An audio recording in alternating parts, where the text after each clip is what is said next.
Hello అండి అందరికీ good morning. Welcome to Swarna's kitchen. నేను స్వర్ణాని. ఇంట్లో అవి లేవు, ఇవి లేవు ఎలా వండాలని చెప్పి క్వశ్చన్ చేయకుండా చక్కగా ఉన్న వాటిలో చక్కగా ఇలా ఆమ్లెట్ వేసేసుకోండి. ఇదిగోండి బ్రెడ్ ఉండింది 2 డేస్ బ్యాక్. బ్రెడ్ తీసేసుకున్న 3 ఎగ్స్ బీట్ చేసేసుకుని ఉప్పు, కారము, కొంచెం పెప్పర్ వేసి మిక్స్ చేసేసుకున్న. ఆకుకూరల పాలకూర ఉండిందనమాట.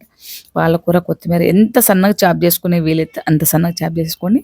మొత్తం మిక్స్ చేసేసుకొని ఆనియన్స్, పాలకూర అన్నీ మిక్స్ చేసేసుకొని అట్టులా పోసేసుకోవటమే. ఈవినింగ్ స్నాక్ లాగా తినేయచ్చు. ఎంత హెల్తీగా టేస్టీగా ఉంటుంది.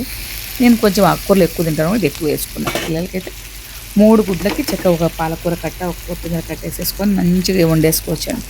మంచిగా రోస్ట్ అయిన తర్వాత ఆ బ్రెడ్ ముక్కలు తీసి దాని మీద కరిపించేసి బ్రెడ్ ఉల్టా తిప్పేసుకోవడం. నాది వీడియో మిస్ అయిందనమాట అంతే.